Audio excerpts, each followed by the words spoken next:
Hello, the unstoppable. Criticism, like rain, should be gentle enough to nourish a man's growth without destroying his roots. Frank A. Clark. Few things test our composure and grace like an unexpected insult or sharp criticism. In those moments, it's not just about defending yourself. It's about mastering the art of responding with class, elegance, and strength. How you handle such encounters defines not only your character, but your control over any situation. Imagine this. Someone hurls a harsh comment your way, and instead of breaking your stride, you stand poised, disarming the moment with ease. It's not about biting your tongue or suppressing your emotions. It's about choosing power over pettiness, grace over retaliation. But how do you do this effortlessly? How do you walk away with your dignity intact, and even more, leave the room with others in awe of your composure? Let's explore the 5 most extraordinary ways to respond to criticism and insults. Methods that will not only silence negativity, but elevate you in every interaction. Number 1. Respond with a question that disarms. When someone criticizes or insults you, the natural instinct is often to fire back, defend yourself, or feel wounded. But instead of reacting, a far more powerful approach is to ask a simple question. Why do you feel that way? Or, what makes you say that? This tactic works because it flips the script. Now the person who threw the insult is suddenly put on the spot, having to explain or justify their words. It turns the heat back on them, and in many cases the insult loses its sting. People often insult out of frustration, insecurity, or without thinking, and they expect you to either lash out or shrink away. But asking a question stops the exchange from escalating into a petty argument and puts the spotlight on the other person. It makes them dig deeper, and sometimes they realize their criticism is weak, unfounded, or simply a reflection of their own issues. The brilliance of this approach lies in its simplicity. It's not confrontational, but it forces the other person to consider the weight of their words. In that moment, you've done something extraordinary. You've shifted the conversation from a personal attack into a more thoughtful dialogue. This also shows emotional intelligence, because instead of getting defensive, you remain calm and curious. It makes the person think twice before trying to throw another verbal punch.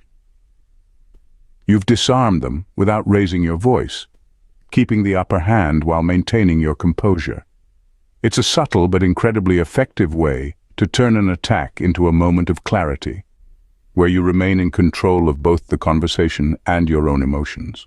Number 2. Highlight the insecurity behind the insult. When someone insults you, it's often a reflection of their own insecurities or struggles. They're projecting their frustrations onto you, hoping to make you feel as small as they do. Instead of taking the bait and reacting emotionally, there's a more sophisticated way to handle it, by acknowledging the insecurity behind their words without directly calling them out. For example, if someone throws a cutting remark your way, you could calmly respond with, "I'm sorry you feel the need to say that. Is something bothering you?" This response achieves 2 things. It shows that you're not rattled by the insult, and it subtly exposes the fact that their attack is more about them than it is about you. You're not attacking them back, but you're making it clear that you see through their attempt to hurt you. This approach works because it forces the other person to confront the underlying reason for their insult. It shifts the focus from whatever petty thing they've said to the bigger issue that's driving their behavior. Most people aren't prepared for this kind of response. They expect you to react emotionally, not to turn the situation into a moment of reflection. By asking if something is bothering them, you're showing empathy while also highlighting that their insult was unnecessary and misplaced. It's a clever move because it doesn't come off as defensive or combative. Instead, it shows that you're thinking on a higher level.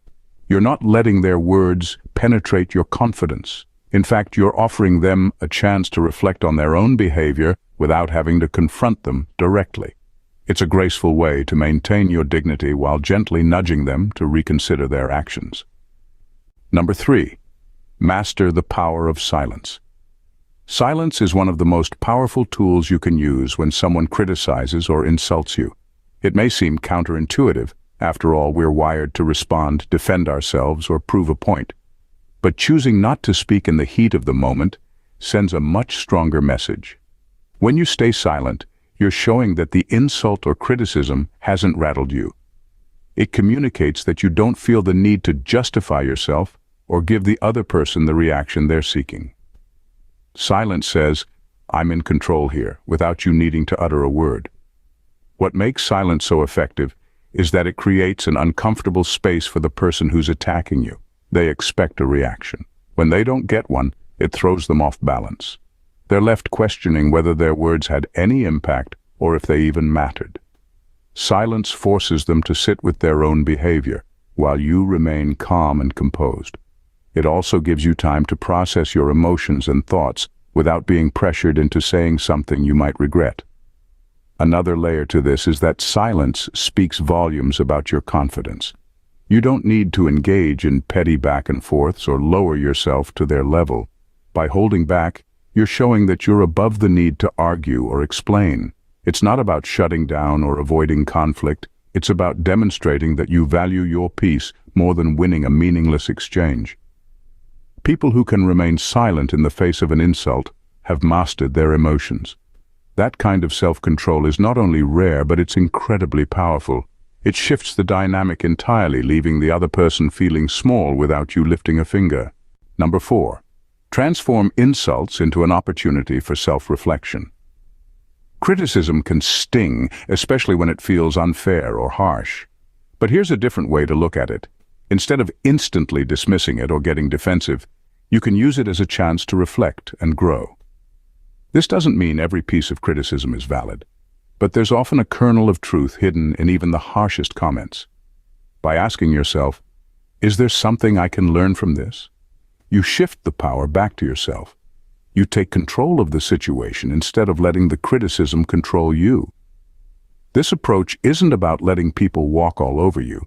It's about being brutally honest with yourself. If someone points out a flaw or weakness rather than reacting with anger or frustration, pause and consider if there's anything in their words that could help you improve. Even if their intention was to tear you down, you can flip the script and use it to build yourself up. It's a mindset shift. Every piece of feedback, even poorly delivered, becomes an opportunity for personal growth. This also disarms the person who's criticizing you. If you respond with calm reflection instead of defensiveness, they no longer have the power to upset you. It shows that you're confident enough to handle criticism without being shaken by it. In fact, you're strong enough to actually take something valuable from it. The person who can turn criticism into a tool for growth is someone who's constantly evolving and improving. It's a quiet strength that not many people have, and it can turn even the most negative situations into a source of progress. Number 5. Own your flaws with grace and humor.